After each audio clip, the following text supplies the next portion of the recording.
In the headlines, Nigeria's Global Terrorism Index improves, ranks 6th. A National Drug Law Enforcement Agency recovers 294,440 tramadol tablets, other illicit drugs in Delta, Bauchi, and Ikeja. While Saudi Arabia opens Hajj to foreign participation after 2 years. And in the foreign scene, Israeli forces kill Palestinian in alleged stabbing attack. Hello and a warm welcome to Trust News Update. My name is Chijoke Okafo.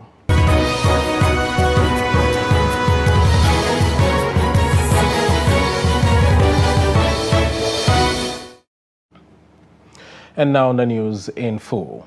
Nigeria has moved to 6th position in the latest Global Terrorism Index, GTI, following successes in the fight against Boko Haram insurgents, dropping 2 places from 4th, a position it had occupied since 2017.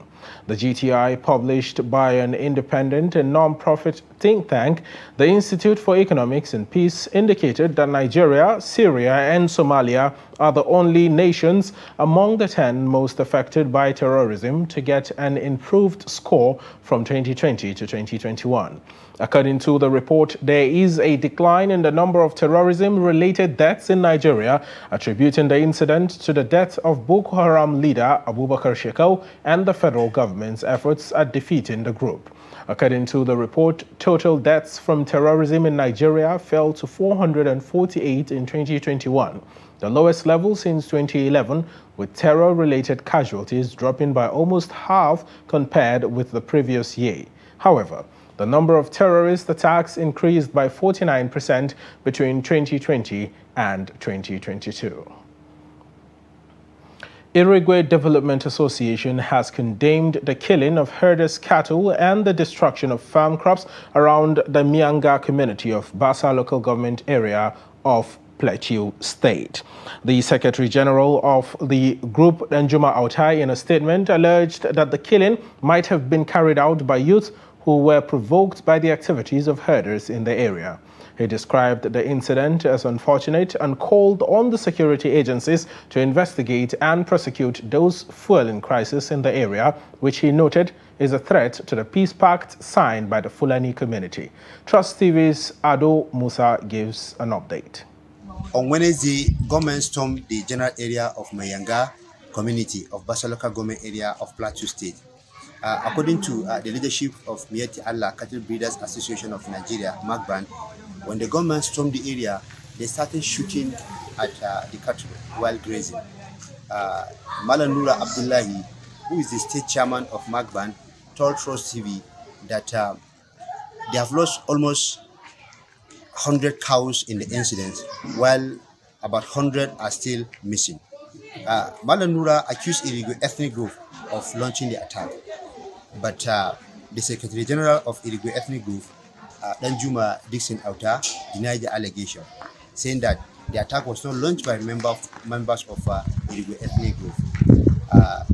He went further to say that the attack was probably carried out by individuals who may have been provoked by the activities of herders in the area.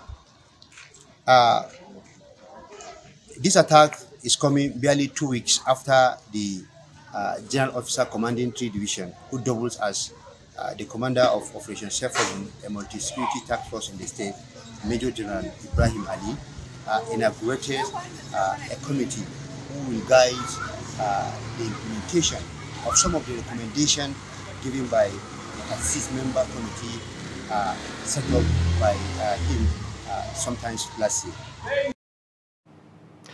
National Drug Law Enforcement Agency, NDLEA, has intercepted at least 294,440 tablets of tramadol, diazepam, Swisnol, Rofinol, and Exol 5, along with other illicit drugs in major operations across the country.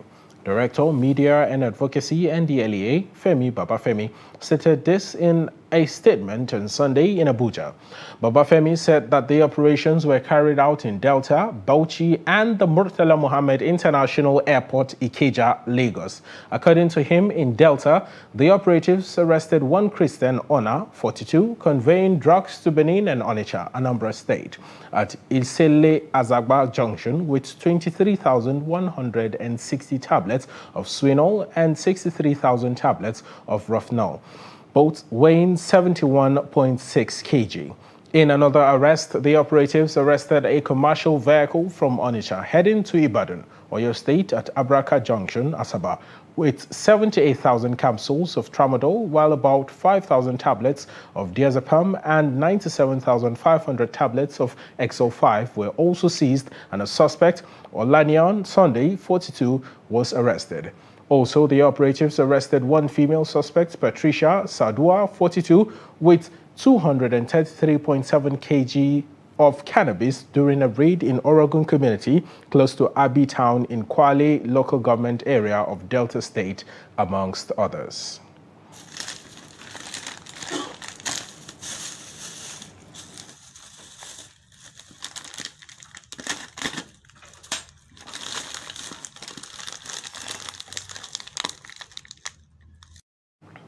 Moving ahead now, Department of Justice of the United States of America has declined comments on the planned extradition of suspended Deputy Commissioner of Police Abba Kyari.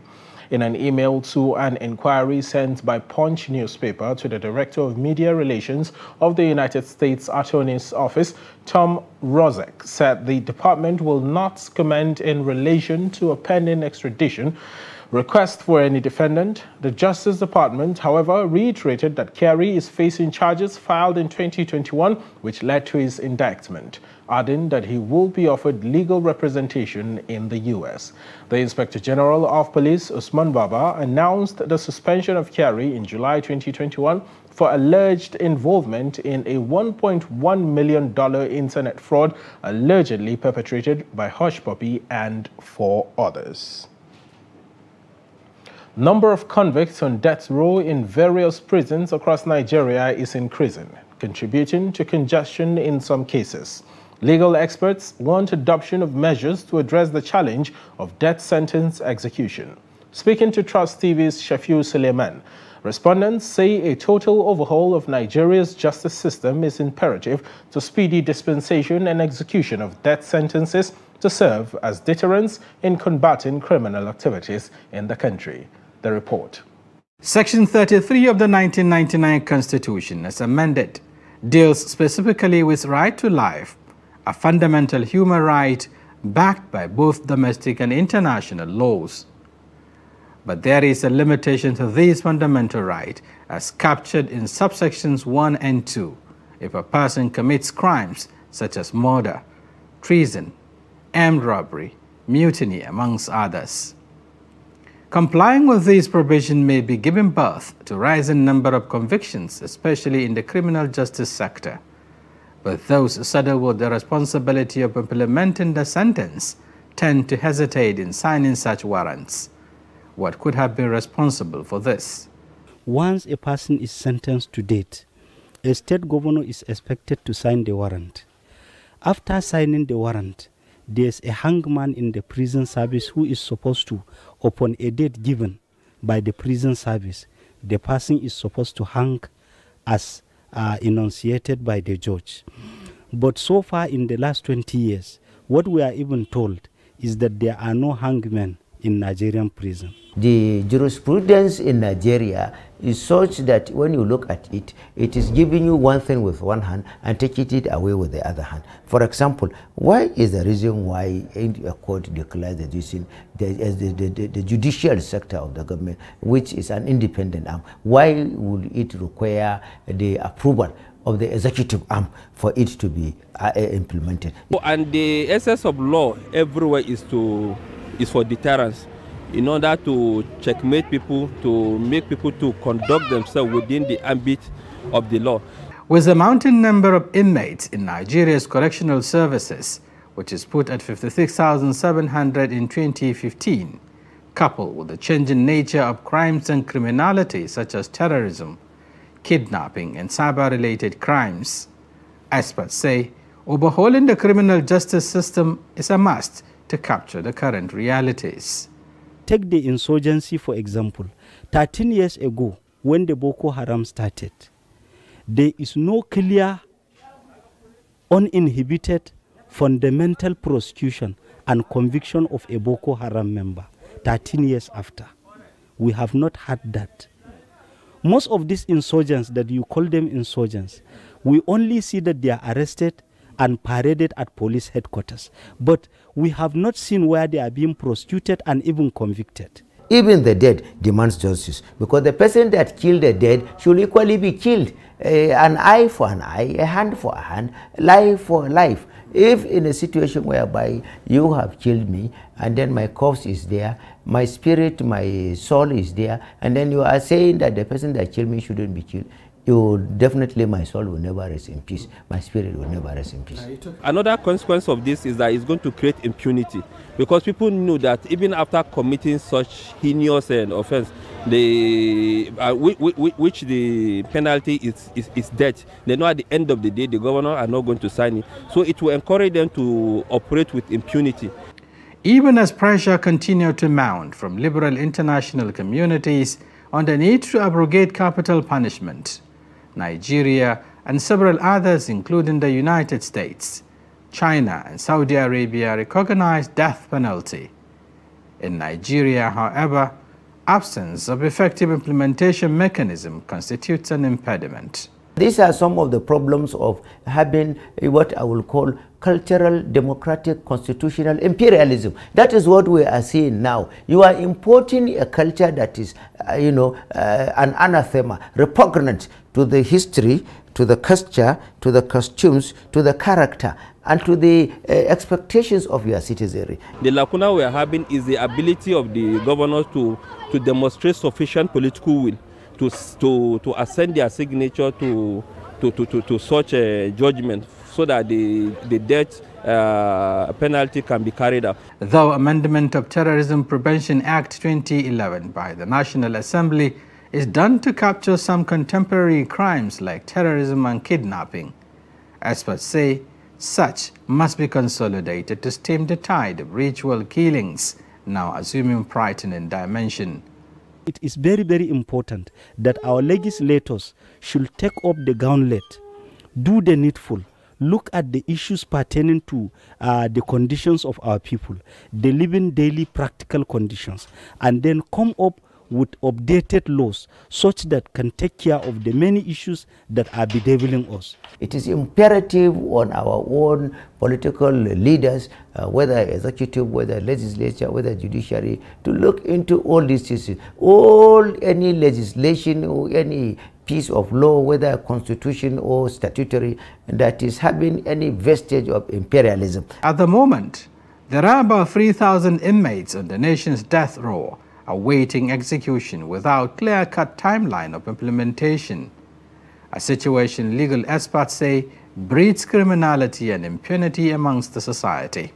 In Niger State, for instance, many death warrants are awaiting governor's assent. Shafiu Suleiman, Trust TV News, Abuja. Federal Road Safety Corps, FRSC in Ogun, said a lone accident at Mile 12 Market, Ogere, on Lagos-Ibadan Expressway claimed 2 lives and injured 8 others on Saturday night. The State Sector Commander, Ahmed Umar, confirmed the incident to newsmen in Abeokuta on Sunday. Umar said the manned diesel truck loaded with bags of sugar and excessive speed hit the median and fell on its side while some of the victims were sitting on the bags before the incident. The FRSC boss said 15 people were involved in the accident, comprising 14 men and 1 woman, adding that the 8 people injured were all men, while 2 persons died in the accident. You're still watching Trust News Update. Coming up after the break. Why food vendors prefer charcoal over gas. Stay with us. We'll bring you more stories shortly. Coronavirus disease, COVID-19, is an infectious disease caused by SARS-CoV-2 virus. Most people who fall sick with COVID-19 will experience mild to moderate symptoms and recover without special treatment. However, some will become seriously ill and require medical attention. The virus can spread from an infected person's mouth or nose in small liquid particles when they cough, sneeze, speak, sing, or breathe. These particles range from larger respiratory droplets to smaller aerosols. You can be infected by breathing in the virus if you're near someone who has COVID-19 or by touching a contaminated surface and then touching your eyes, nose, or mouth. The virus spreads more easily indoors and in crowded settings. Maintain a safe distance from others at least 2 meters even if they don't appear to be sick.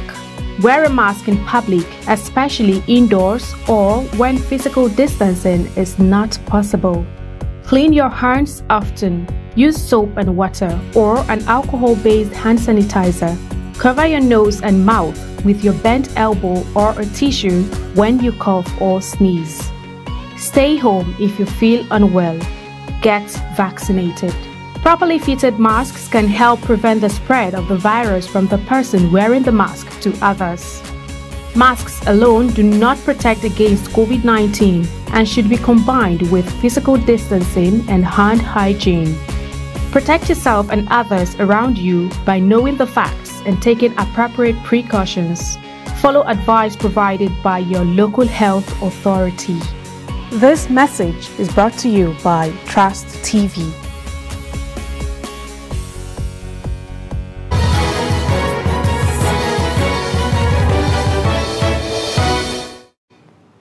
And you're welcome back. This is still Trust News Update. Now here's a look at our top stories.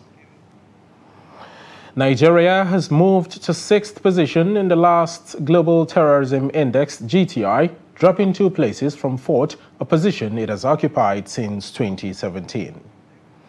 And National Drug Law Enforcement Agency, NDLEA, has intercepted over 290,000 tablets of tramadol and other illicit drugs in major operations across the country. Moving to more news now. Nigeria Center for Disease Control, NCDC, says 3 people tested positive for coronavirus on Saturday.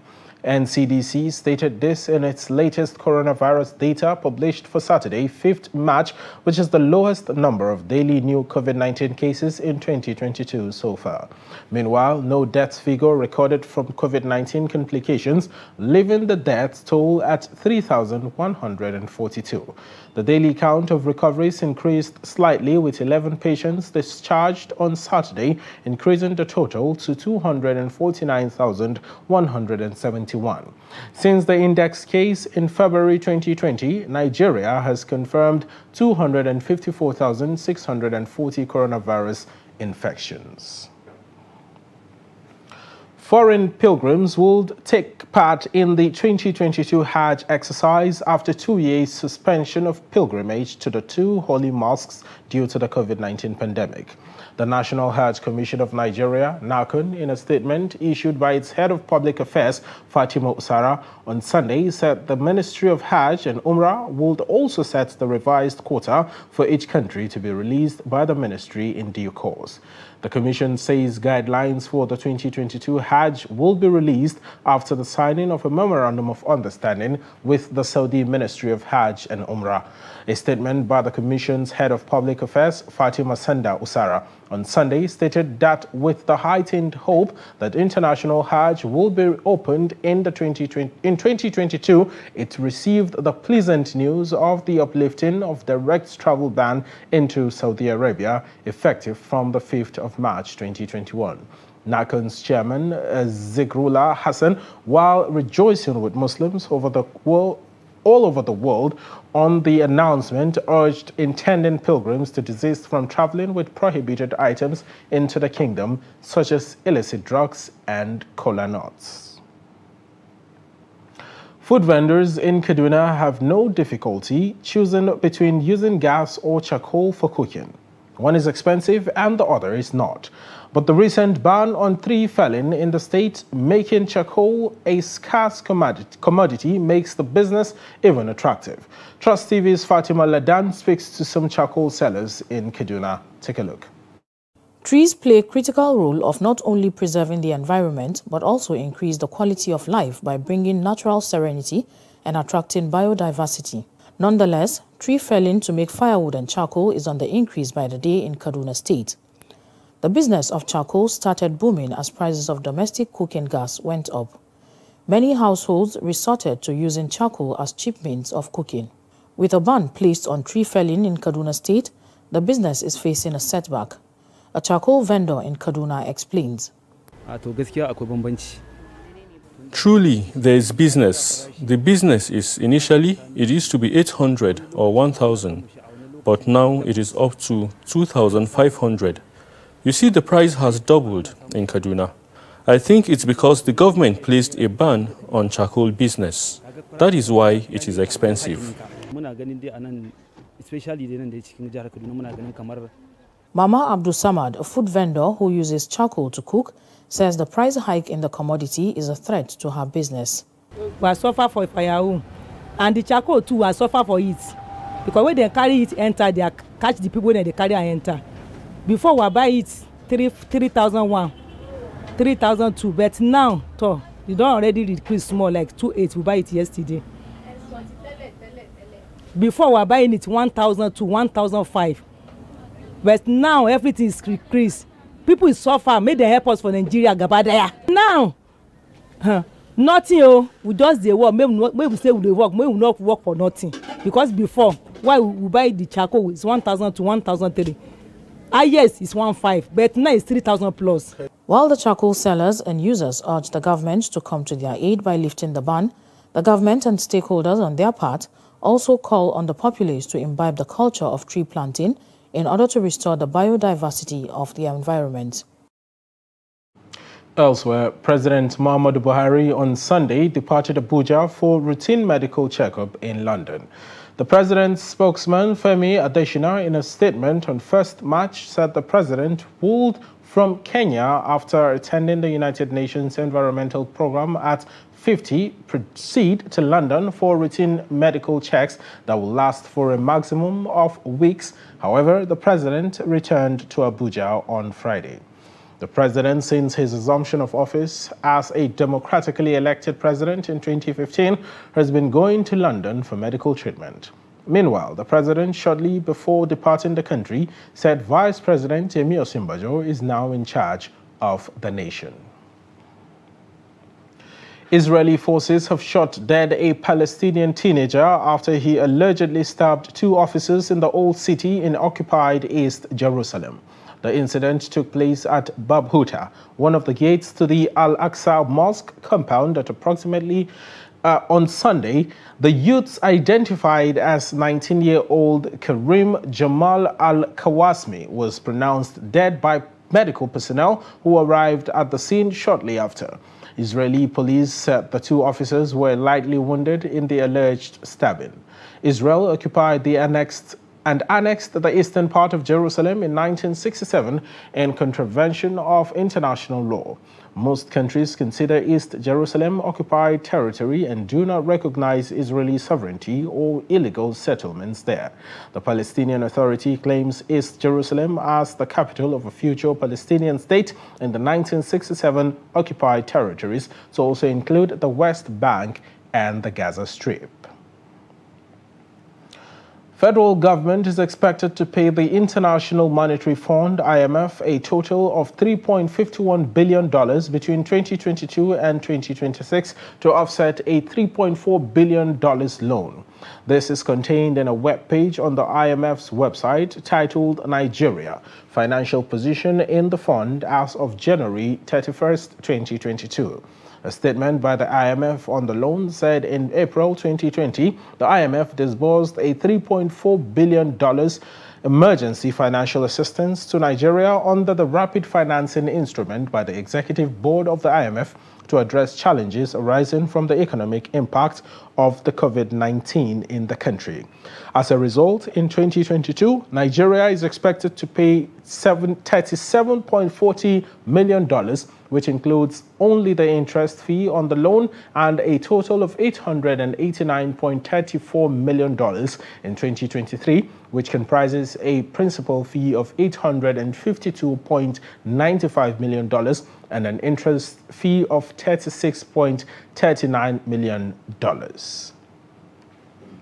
Kenya's double Olympic champion Eliud Kipchoge says he would aim for 1:10 at a time after narrowly failing to beat his own world record in a dominating performance at the Tokyo Marathon on Sunday. Kipchoge won the race in 2 hours, 2 minutes, 40 seconds, the fourth fastest time in history to give him victories in 4 of the world's 6 major marathons. The 37-year-old has now run 3 of the 4 fastest marathons in history and has ambitions to win a record-breaking 3rd consecutive Olympic gold at Paris come 2024. And with that, we come to the end of Trust News Update. Don't forget to follow us across all social media handles and YouTube for more news and updates. My name is Chijoke Okafo. Many thanks for your time and company, and goodbye for now.